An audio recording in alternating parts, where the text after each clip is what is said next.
नमस्कार, प्रॉपर्टी गुरु में आपका एक बार फिर बहुत बहुत स्वागत है। आपके सामने हूँ विपिन भट्ट। तो आज भी इस शो में हम आपके लिए लेकर आए हैं प्रॉपर्टी बाजार का ताजा हाल, साथ ही देंगे आपके सवालों के जवाब। और आज आपके सवालों के जवाब देने के लिए हमारे साथ स्टूडियो में मौजूद हैं जिलेल के national firm director Mohammed Aslam साहब। मोहम्मद साहब, बहुत स्वागत है आपका प्रॉपर्टी गुरु में। तो आज असलम साहब के साथ सुलझाएंगे आपके प्रॉपर्टी से रिलेटेड सवालों को। पहले कॉलर है हमारे साथ विजय कौशिक साहब गुड़गांव से।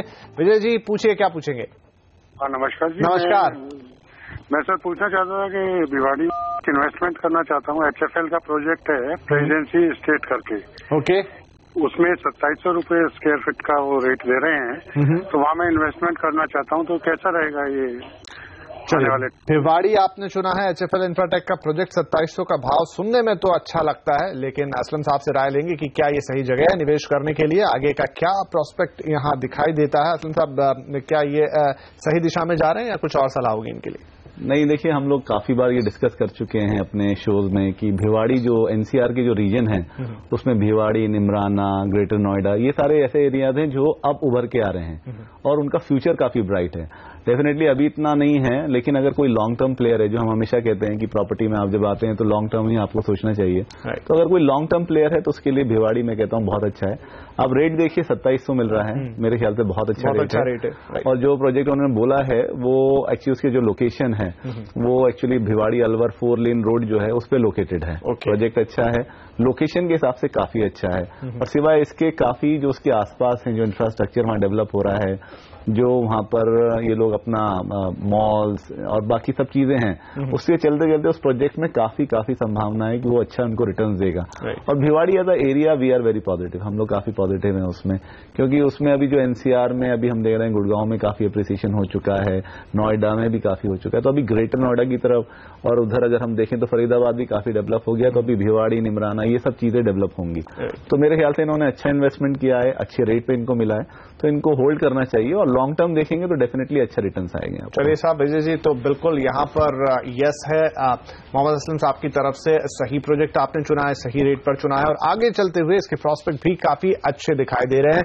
इंफ्रास्ट्रक्चर, सोशल इंफ्रास्ट्रक्चर, सभी तरह की चीजें यहाँ पर आ रही हैं, तो आपका सही चुनाव। आगे बढ़िए इस फैसले के साथ। अगले कॉलर हैं हमारे साथ अमर सिंह साहब। एक ईमेल है उनका, दरअसल लेते हैं, अभी फोन लाइन पर नहीं है।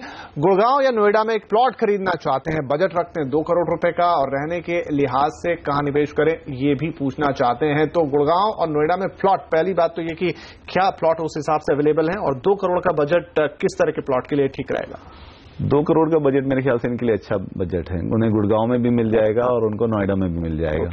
लेकिन अगर हम बात करें कि गुड़गांव की बात कर रहे हैं या निशा जी, इनका नाम नहीं, ये अमर जी की हम बात कर रहे हैं। सो इनका जो गुड़गांव और नोएडा में से दोनों में से इनको जो प्लान है दोनों में मिल जाएंगे। मेरे को लगता है आपको गुड़गांव में थोड़ा सा सस्ता, मतलब इतना सस्ता नहीं मिलेगा, लेकिन नोएडा में आपको डेफिनेटली मन चाहा मिल जाएगा। 2 करोड़ का बजट नोएडा के लिए बहुत अच्छा है। और आपको अगर कोई कंस्ट्रेंट नहीं है इनको कि वो गुड़गांव भी रह सकते हैं और नोएडा, तो मैं उनको डेफिनेटली नोएडा सजेस्ट करूंगा, क्योंकि गुड़गांव और नोएडा की जो इकोनॉमिक ड्राइवर्स हैं और जो उसमें उनके अप्रिसिएशन के चांसेस हैं वो दोनों के डिफरेंट हैं। गुड़गांव ने हमेशा से काफी अच्छे रिटर्न दिए हैं, लेकिन अब वहां सिचुएशन ऐसी आ गई कि प्राइसेस इतने हाई हो गए हैं कि अगर आप आज इन्वेस्ट करते हैं, लेट्स से ये प्लॉट में ही कर रहे हैं, तो उसके जो रिटर्न है वो आपको इतने अच्छे नहीं मिलेंगे। लेकिन डेफिनेटली अगर आपका एक टेस्ट है कि हाँ मुझे प्रीमियम उसमें जाना है, तो गुड़गांव डेफिनेटली अच्छा है। फिर आप रिटर्न्स के बारे में ना सोच के उसमें इन्वेस्ट कीजिए। लेकिन आपको अगर रिटर्न्स भी देखने हैं और आपको देखना है फ्यूचर अच्छा जा रहा है, तो नोएडा बहुत तेजी से उसे कैचअप कर रहा है। तो नोएडा में जो भी प्राइजेज हैं वो काफी बढ़ रहे हैं, क्योंकि नोएडा में अब सब कुछ है जो गुड़गांव में है। IT वहां आ गया है, मेट्रो वहां आ गया है, प्लान करा है सिटी। आपने देखा है कि वो सर्किट, रेस का सर्किट, इवन प्लानिंग के हिसाब से अगर हम बात करें तो Noida far better than Gurgaon है, क्योंकि उसके जो रोड्स हैं, उन्होंने जो कनेक्टिविटी की है दिल्ली के साथ, गुड़गांव के साथ, फरीदाबाद के साथ, वो काफी अच्छी है। तो ओवरऑल अगर आप देखेंगे तो आपके प्राइस में मुझे लगता है गुड़गांव से बेटर नोएडा रहेगा। लेकिन अगर आपका टेस्ट है, आप चाहते हैं कि थोड़ा मैं और डेवलप एरिया में लूं, तो डेफिनेटली गुड़गांव लीजिए। चलिए, तो यहाँ पर अमर सिंह जी, साफ है, आप चुनाव कर लीजिए कि आपको अपनी पसंद के साथ जाना है या आप आगे भविष्य में रिटर्न्स भी बेहतर देख रहे हैं। अगर आपको लगता है कि एक बहुत ही अप्राइज एरिया में लेना है तो आप गुड़गांव जा सकते हैं, लेकिन जैसा हमने यहाँ डिस्कस किया कि आज की तारीख में नोएडा भी किसी तरह से गुड़गांव से कम नहीं है। सिर्फ एक एयरपोर्ट का ही आई थिंक ऐसा फैक्टर है जो दोनों में एक मेजर डिफरेंस पैदा करता है। अदरवाइज शायद इंफ्रास्ट्रक्चर के मामले में गुड़गांव कहीं बेहतर है, और अगर आप 2 करोड़ रुपए का निवेश करेंगे तो आपको और बेहतर रिटर्न गुड़गांव में मिलने की उम्मीद ज्यादा रहेगी। इस हिसाब से आप अपना फैसला ले सकते हैं। अगले कॉलर है अब हमारे साथ पुणे से सचिन धुमाल साहब। सचिन जी क्या पूछेंगे? हेलो सर जी। सर मुझे पुणे में ईस्ट साइड पुणे सबर्बन में एक बजट फ्लैट की सर्च में हूँ, अराउंड 20 लाख बजट। ठीक है जी।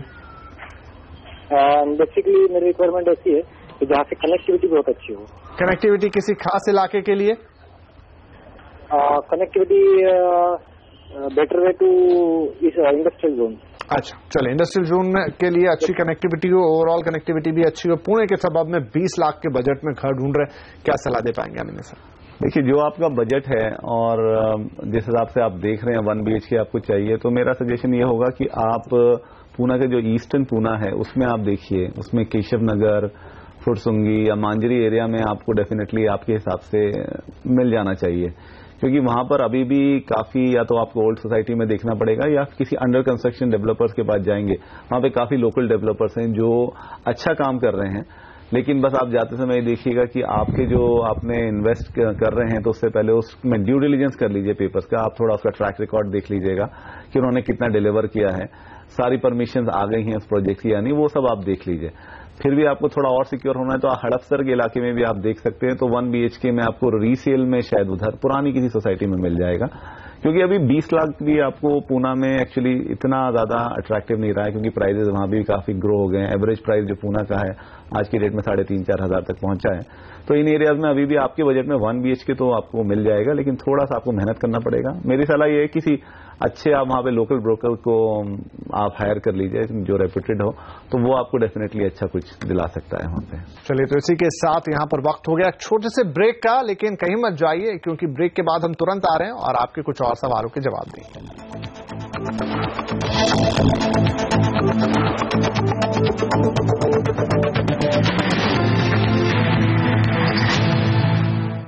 Welcome back. आप देख रहे हैं प्रॉपर्टी गुरु और आपके सवालों के जवाब देने के लिए हमारे साथ स्टूडियो में बने हुए हैं JLL के national firm director Mohammed Aslam साहब। तो आइए इनके साथ सवाल जवाब का सिलसिला आगे बढ़ाते हैं। कॉलर हैं संतोष कुमार सिंह साहब, उल्वे से बात कर रहे हैं, या माफ कीजिए उल्वे के ऊपर उनका सवाल है। संतोष जी क्या पूछना चाहेंगे? उल्वे और तलोजा से रिलेटेड है आपके question. Yes sir, good evening sir. Good evening. Yeah, sir. Actually, I was looking for a property, sir, of 2 BHK, and nearly of roughly approx for 50 lakhs next to minutes. Okay, और आप जो इलाके देख रहे हैं वो है उल्वे तलोजा? या उल्वे और तलोजा। ओके। और मैंने एक फाइनेंस भी किया था पहले, लेकिन कुछ टर्म्स कंडीशन की इशू आई थी, तो फिर आई वांट टू नो कि what is the appreciations and how beneficial. I want for long term only, for 10 years and plus only. अच्छा जी, बहुत बढ़िया। 10 साल या उससे ज्यादा के हिसाब से देख रहे हैं। 40 से 45 लाख तक का बजट है इनके पास असलम जी, और एक 2 BHK ये लेना चाहते हैं उल्वे या तलोजा, इन इलाकों पर इनकी नजर है। देखिए, मेरे को लगता है कि अगर आपने डिसाइड कर ही लिया है इन 2 इलाकों में और आपके बजट को परमिट करता है वो, तो आपको तलोजा और उल्वे में अगर चॉइस है तो मैं आपको उल्वे के लिए बोलूंगा, क्योंकि उल्वे में डेफिनेटली जो डेवलपमेंट है वो तलोजा से काफी बेटर है। जो डेवलपर्स वहां काम कर रहे हैं वो भी काफी अच्छे हैं। उसमें एक नाम जो मुझे याद आता है वो नील सिद्धि ग्रुप है। आई थिंक अगर उनके प्रोजेक्ट्स में आप ट्राई करें तो आपको डेफिनेटली वहां पे अच्छा आपके बजट में मिल जाएगा, क्योंकि उनके काफी अच्छे प्रोजेक्ट्स हैं वहां आप काफी। उसके अलावा लोकल डेवलपर्स भी काम कर रहे हैं जो अच्छा काम कर रहे हैं, लेकिन उसमें आपको फिर थोड़ा सा कॉशियस रहना पड़ेगा। जो हम हमेशा कहते हैं कि आपको थोड़ा सा अपना ड्यू डिलिजेंस करना पड़ेगा। तो आप जाइए, उनके पेपर्स चेक कीजिए कि उनकी सारी परमिशंस आ गई है, उनका पीछे का ट्रैक रिकॉर्ड कैसा था।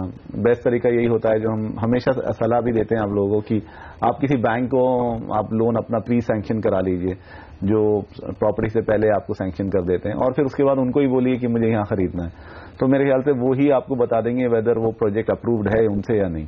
इस सबसे आपका एक जो लीगल ड्यू डिलिजेंस का एक तो थोड़ा सा आपकी जो माथापच्ची है वो कम हो जाएगी, और दूसरा आपको थोड़ा कॉन्फिडेंस आ जाएगा, क्योंकि वो जो भी बैंक आपको फंड करेंगे वो अपनी ड्यू डिलिजेंस पूरी तरीके से अच्छी तरह कर लेते हैं, तो उसमें आपका थोड़ा सा इजी हो जाएगा।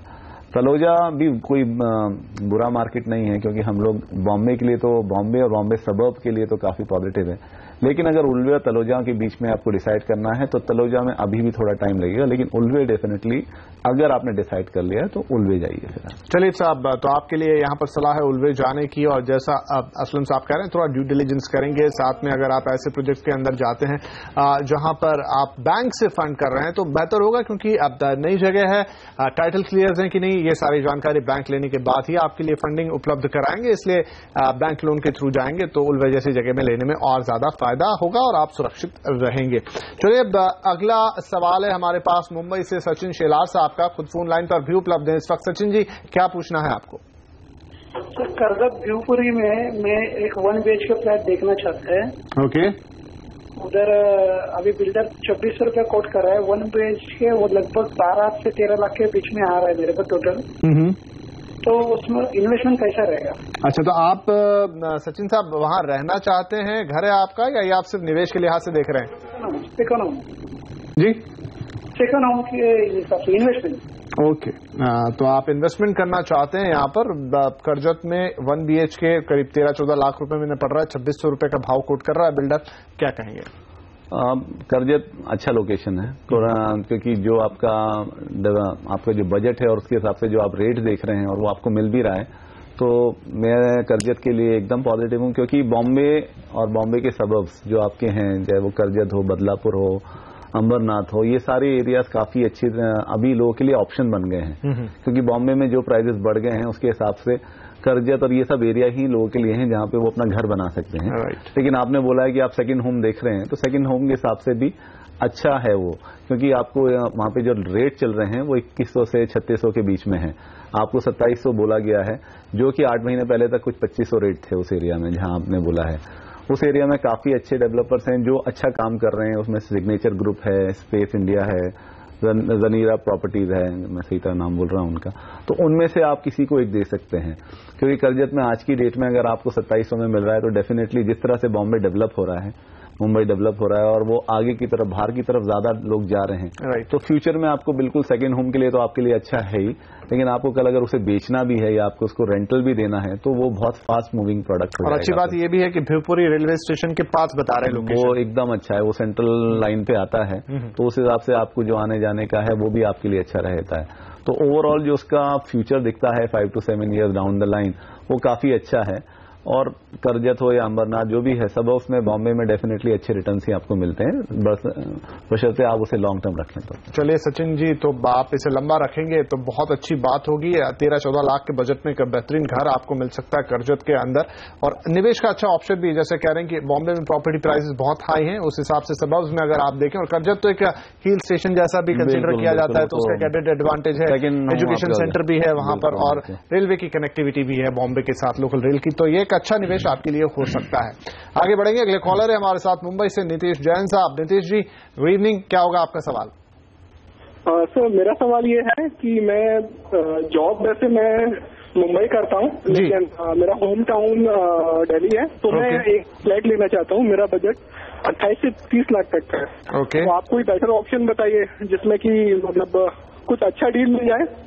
ओके, चलिए, तो आपका जो गृहनगर है वो दिल्ली है, आप बॉम्बे में फिलहाल जॉब कर रहे हैं, 25 से 30 लाख के बीच में आप एक घर लेना चाहते हैं, तो पूरा दिल्ली NCR ही जिसे कहें ओपन है, क्या सलाह होगी इनके लिए सर? देखिए, आपके लिए जो आपका बजट है 25 से 28 लाख, आई थिंक ये राइट टाइम है। अगर आपको लेना ही है तो आप ये जो NCR रीजन है, इसमें भिवाड़ी, निमराना, ग्रेटर नोएडा, इसमें फौरन आपको इन्वेस्ट कर देना चाहिए, क्योंकि ये सारे जो हैं और जो प्रोजेक्ट्स हैं, सॉरी, ये जो सारे एरियाज हैं वो अभी इस पोजीशन पे है कि जहां पे 25 से 28 लाख वालों के लिए एक अच्छा मौका है इन्वेस्ट करके उसको अपने इन्वेस्टमेंट को सिक्योर कर लेने का।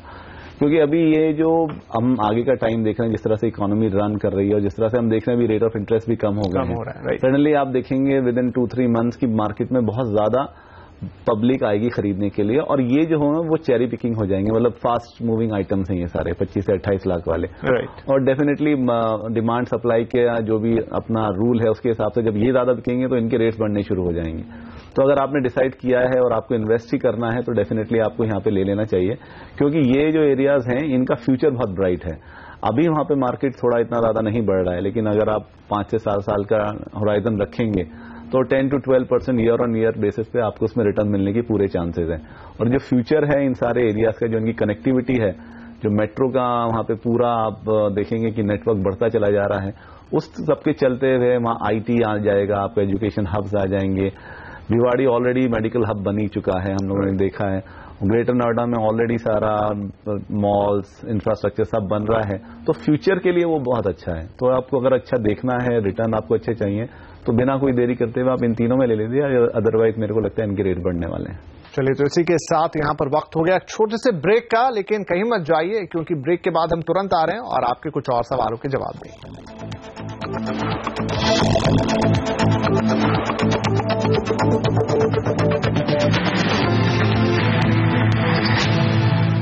Welcome back. आप देख रहे हैं प्रॉपर्टी गुरु और आपके सवालों के जवाब देने के लिए हमारे साथ स्टूडियो में बने हुए हैं जेएलएल के national firm director Mohammed Aslam साहब। तो आइए इनके साथ सवाल जवाब का सिलसिला आगे बढ़ाते हैं। श्रीनिवास साहब फोन लाइन पर हमारे साथ सवाल पूछना चाहेंगे। श्रीनिवास जी, क्या है आपका सवाल? चलिए, श्रीनिवास जी हमारे साथ नहीं है, लेकिन उनका ईमेल जरूर है, वो ले लेते हैं। और ये पूछना चाहते हैं, प्रजे मेगापोलिस हैदराबाद में इन्होंने बुकिंग की है, पोजीशन में यहाँ पर देर हो रही है, पिछले 1.5 साल में कोई खास एप्रिसिएशन भी नहीं हुआ है उसके प्राइस में, तो क्या इस निवेश में उन्हें बने रहना चाहिए या इससे निकल जाए? क्या इनका होगा? हैदराबाद के बारे में असलम साहब काफी बातचीत हम कर चुके हैं, लेकिन हो सकता है ये किसी पर्टिकुलर प्रोजेक्ट की ही बात हो, तो क्या सलाह होगी इनके लिए? नहीं, ये जो प्रोजेक्ट बात कर रहे हैं ये हाईटेक सिटी में है एक्चुअली, जो कि बहुत अच्छा लोकेशन है, मतलब पॉश एरिया कहलाता है हैदराबाद का। और उस एरिया में, और ये जो प्रोजेक्ट भी है ये भी काफी अच्छा है, अच्छा इसका कंस्ट्रक्शन क्वालिटी वगैरह सब अच्छा है। 1.5 साल इन्होंने, मैं तो कहता हूँ इन्होंने 1.5 साल निकाल लिया है, और मेरे को लगता है जो आपका पेनफुल एरिया था वो आपने ऑलरेडी कवर कर लिया है। तो अभी जो हम देख रहे हैं जो प्रॉब्लम्स हैं तेलंगाना, उसका मेरे ख्याल से वो धीरे धीरे रिजॉल्व ही हो रही हैं। अभी ऐसा तो कुछ नहीं है कि मैं ये नहीं कहूंगा कि बहुत फास्ट चल रहा है, पर मैं कहता हूं कि जिस तरह से अभी दोनों चीफ मिनिस्टर, दोनों स्टेट्स के चीफ मिनिस्टर ट्राई कर रहे हैं इसको रिजॉल्व करके उसको डेवलपमेंट रोड पे लेके जाने के लिए, तो आपको मेरी यह सलाह होगी, वो मेरा पर्सनल ओपिनियन है, अल्टीमेटली आपको अगर पैसे की जरूरत है या कोई और रीजन है तो अलग बात है, लेकिन अगर आप उसे होल्ड कर सकते हैं तो मुझे लगता है आपने जो पेन वाला वो निकाल दिया। अब आपको थोड़ा सा पेशेंस रखना चाहिए, उसमें बने रहना चाहिए, क्योंकि उसके बाद आपको अच्छे रिटर्न उसमें आएंगे। एक बार ये रिजॉल्व हो जाता है तो ये जो एरिया है हाईटेक एरिया और जो आईटी के एरियाज हैं वो ही सबसे पहले पिक करेंगे और आपको अच्छा रिटर्न उसमें मिलेगा। तो मेरा तो यही कहना होगा कि आप थोड़ा सा पेशेंस रखें, उसे होल्ड कीजिए। राइट, तो श्रीनिवास साहब थोड़ा सा पेशेंस और रखना है। जैसा असलम साहब कह रहे हैं कि जो एक पेन वाला पीरियड था निकल चुका है, जो कमियां होनी थी, जो देरी होनी थी हो गई है, लेकिन अब जब मौका आया है कि आपको अपने जो अब तक का इंतजार है उसका फल मिले, तो थोड़ा और बने रहिए। अच्छा इलाका है, अच्छा प्रोजेक्ट है, हैदराबाद के लिए भी अब फ्यूचर आगे बहुत अच्छा है, तो आप अगर इस प्रोजेक्ट में बने रहते हैं तो आपके लिए काफी बेहतर होगा। चलिए, इसी के साथ एक ईमेल और ले लें। पवन शर्मा साहब, ये भी हैदराबाद का ही है, ये पूछना चाहते हैं कि इन्हें जयपुर में प्लॉट में निवेश करना है, नॉलेज सिटी के पास भीलवाड़ा हाईवे या टोंक रोड या अजमेर रोड, कहां निवेश करना चाहिए जिससे आने वाले समय में इन्हें अच्छा रिटर्न मिल पाए? पूछ रहे हैं हैदराबाद से, लेकिन क्योंकि फोन लाइन पर नहीं है, लेकिन जयपुर के निवासी है शायद, तो ये 3-4 इलाकों की इन्होंने बात की। आपको क्या लगता है कहां निवेश करना हो? मेरे हिसाब से Jaipur as a whole city, हम लोग उसमें काफी हमारी एक्सपेक्टेशंस हैं कि जो अभी नेक्स्ट जो एक लहर आएगी डेवलपमेंट की या जो ग्रोथ शुरू होगी इंडिया में, उसमें ये जयपुर एक वैसी सिटी है जो सबसे पहले इस चीज को उसकी भागीदारी होगी। तो मुझे लगता है इसमें जो आपने एरिया बोले हैं वो तीनों ही अच्छे हैं, तीनों के ही अपने एडवांटेजेस हैं, लेकिन फिर भी अगर आप पूछेंगे तो मुझे लगता है आपको रॉयल क्रिस्टल सिटी जो है एट टोंक रोड वाटिका वालों की, तो उसमें आपको ले लेना चाहिए, क्योंकि उसमें क्या है कि एक तो वो आईटी कॉरिडोर उसके पास ही है, फिर वो रिंग रोड उसके आसपास ही आ रहा है जो उसमें प्रपोज है, इसके अलावा जो वहाँ इंफ्रास्ट्रक्चर है और मॉल्स हैं जो बन रहा है, उसे टोंक रोड काफी अच्छी तरह उभर के आ रहा है। तो उसके हिसाब से मुझे लगता है जो वहां पे 5 to 7 स्टार होटल भी बन रहे हैं, तो ओवरऑल जो वो एरिया जब बनेगा या जिस तरह से उसका डेवलपमेंट होगा, तो ये एक बहुत पॉश एरिया बन जाएगा जयपुर का, जो फ्यूचर में उसको जो आपको एप्रिसिएशन मिलेगा या आपको रेंटल्स रिटर्न्स मिलेंगे वो बहुत अच्छे होंगे। अजमेर रोड भी बहुत अच्छा है, लेकिन उसका जो डेवलपमेंट है वो अभी 5 से 7 साल 8 साल थोड़ा सा और डिले है, जबकि वो भी दिल्ली मुंबई इंडस्ट्रियल कॉरिडोर उधर से होके गुजरेगा और उसके अलग एडवांटेजेस होंगे। लेकिन अगर आपको दोनों में कंपेयर करना है और रिटर्न्स के हिसाब से आप देखेंगे तो मुझे लगता है टोंक रोड बेटर रहेगा आपके लिए। चलिए साहब, तो ये ऑप्शंस हो गए जयपुर में आपके लिए। टोंक रोड इस समय सबसे अच्छा ऑप्शन दिखाई दे रहा है, बाकी ऑप्शन भी अच्छे हैं। और ओवरऑल जैसा असलम साहब ने कहा, और कई बार हम इस कार्यक्रम में जयपुर को बात भी कर चुके हैं, जयपुर को लेकर काफी काफी बुलिश भी हैं जयपुर को लेकर, तो अच्छे इन्वेस्टमेंट ऑप्शन जयपुर में आपको मिलेंगे और ये टोंक रोड पर आप इस वक्त अगर चाहें तो निवेश का फैसला ले सकते हैं। चलिए इसी के साथ प्रॉपर्टी गुरु में आज का वक्त यहीं खत्म हो रहा है। जाने से पहले हसन साहब आपका बहुत शुक्रिया यहाँ आए और आपने हमारे दर्शकों के सवालों के जवाब दिए। और हमेशा की तरह आपसे भी यही दरख्वास्त कि आप सवाल पूछना चाहते हैं तो बस एक ईमेल कीजिए pg@moneycontrol.com पर और हम देंगे आपके हर प्रॉपर्टी से जुड़े सवाल का जवाब। अपना नाम, पता और फोन नंबर भी जरूर लिख दीजिएगा। तो इस हफ्ते के लिए इतना ही, अगले हफ्ते फिर मिलेंगे, तब तक के लिए नमस्कार।